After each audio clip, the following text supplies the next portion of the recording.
আপনি কি জানেন ছাত্র জীবনে থেকেও দেশের প্রতিরক্ষার অংশ হওয়া সম্ভব? পড়াশোনার পাশাপাশি শৃঙ্খলা, নেতৃত্ব আর দেশপ্রেমকে একসাথে ধারণ করার যে শক্ত ভিত, তার নাম Bangladesh national cadet corps, BNCC. BNCC বাংলাদেশের একটি বাহিনী ভিত্তিক স্বেচ্ছাসেবী রিজার্ভ প্রতিরক্ষা সংগঠন, যা সেনা, নৌ ও বিমান বাহিনীর আদলে পরিচালিত হয়। স্কুল, কলেজ ও বিশ্ববিদ্যালয়ের শিক্ষার্থীরা এখানে প্রশিক্ষণের সুযোগ পায়। সামরিক নেতৃত্বের সরাসরি তত্ত্বাবধানে ইউনিফর্ম পরিহিত ক্যাডেটরা বাস্তব ভিত্তিক প্রশিক্ষণ গ্রহণ করে, যা তাদের চরিত্র, মনোবল ও দায়িত্ববোধকে গভীরভাবে গড়ে তোলে। দেশের প্রতিরক্ষা ব্যবস্থায় এটি একটি শক্তিশালী দ্বিতীয় সারির ভূমিকা পালন করে।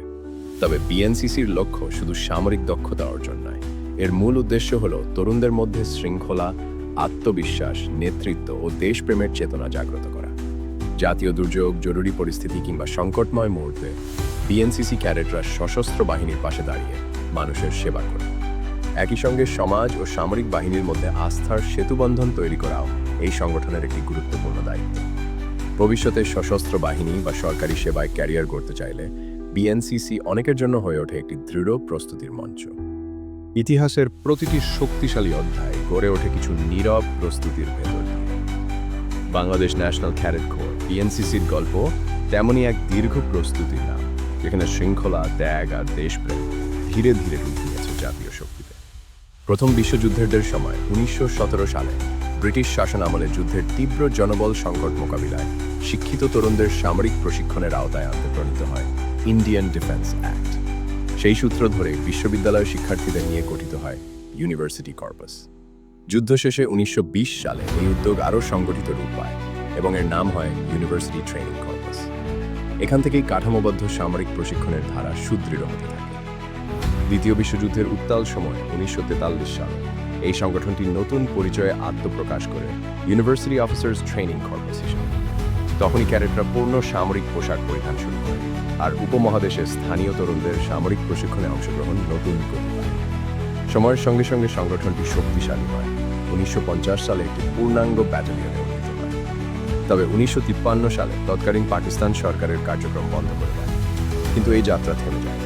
1966 সালে ছাত্র আন্দোলনের প্রেক্ষাপটে কার্যক্রম আবার শুরু হয়, নতুন নাম পাকিস্তান ক্যাডেট কোর। একই সময়ে স্কুল পর্যায়ে গড়ে ওঠে জুনিয়র ক্যাডেট কোর, যার মাধ্যমে শিক্ষার্থী পর্যায়ে সামরিক প্রশিক্ষণ আরও বিস্তৃত ও সংগঠিত হয়। 1971 সালের মহান মুক্তিযুদ্ধে এই ক্যাডেটরাই প্রমাণ করে দেয় প্রশিক্ষণ শুধু আনুষ্ঠানিকতা নয়, এটি সংকটে দাঁড়ানোর শক্তি। পাকিস্তান ক্যাডেট কোর ও জুনিয়র ক্যাডেট কোরের সদস্যরা মুক্তিযোদ্ধাদের পাশে থেকে সাহসিকতার সঙ্গে ভূমিকা রাখেন। সেই যুদ্ধে 22 জন ক্যাডেট জীবন উৎসর্গ করেন।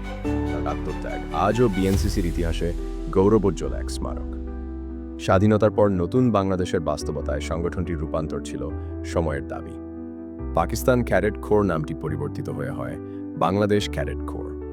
1976 সালের 31 মার্চ জাহাঙ্গীরনগর বিশ্ববিদ্যালয়, চট্টগ্রাম বিশ্ববিদ্যালয় ও রাজশাহী বিশ্ববিদ্যালয়ে প্রতিষ্ঠিত হয় 3টি পদাতিক ডিভিশন, যা ভবিষ্যতের ভিত্তিকে আরও সুদৃঢ় করে। এর চূড়ান্ত রূপ আসে 1979 সালের 23 মার্চ। তৎকালীন রাষ্ট্রপতি শহীদ জিয়াউর রহমান একটি সরকারি আদেশের মাধ্যমে বাংলাদেশ ক্যাডেট কোর ও জুনিয়র ক্যাডেট কোরকে একীভূত করে প্রতিষ্ঠা করেন Bangladesh national cadet corps, BNCC. এর মাধ্যমে শিক্ষার্থীদের জন্য তৈরি হয় একটি একক, জাতীয় ও সুসংগঠিত প্রশিক্ষণ কাঠামো। পরবর্তীতে 2016 সালে প্রণীত আইনের মাধ্যমে বিএনসিসি প্রতিরক্ষা মন্ত্রণালয়ের অধীনে একটি পূর্ণাঙ্গ রাষ্ট্র স্বীকৃত প্রতিষ্ঠানের রূপ নেয়। বর্তমানে ঢাকার উত্তরা এলাকায় অবস্থিত এর প্রধান কার্যালয় থেকে বিএনসিসির কার্যক্রম পরিচালিত হয়। সংগঠনটি সিনিয়র ও জুনিয়র এই দুই স্তরে বিভক্ত। কলেজ ও বিশ্ববিদ্যালয়ের শিক্ষার্থীরা সিনিয়র ডিভিশনে আর স্কুলের শিক্ষার্থীরা জুনিয়র ডিভিশনে প্রশিক্ষণ গ্রহণ করে। নারী ও পুরুষ উভয়ের জন্যই এখানে সমান সুযোগ নিশ্চিত করা হয়েছে। ক্যাডেটরা সেনা, নৌ অথবা বিমান এই 3 শাখার যে কোনো একটিতে বিশেষায়িত প্রশিক্ষণ গ্রহণ করে। প্রশিক্ষণ কার্যক্রম বাস্তব ভিত্তিক ও বহুমুখী। নিয়মিত ড্রিল ও প্যারেড থেকে শুরু করে ফিল্ড ট্রেনিং, ক্যাম্প জীবন, প্রাথমিক চিকিৎসা, দুর্যোগ ব্যবস্থাপনা এবং নেতৃত্ব বিকাশ সবকিছুই ক্যাডেটদের শারীরিক ও মানসিকভাবে দৃঢ় করে তোলে। বার্ষিক প্রশিক্ষণ ক্যাম্পের মাধ্যমে তারা বাস্তব সামরিক পরিবেশের অভিজ্ঞতা অর্জন করে। বিএনসিসির প্রভাব শুধু দেশের মধ্যেই সীমাবদ্ধ নয়। আন্তর্জাতিক কর্মসূচি, কুচকাওয়াজ ও বিনিময় প্রশিক্ষণের মাধ্যমে ক্যাডেটরা বিশ্বমঞ্চে বাংলাদেশের প্রতিনিধিত্ব করে গর্বের সঙ্গে।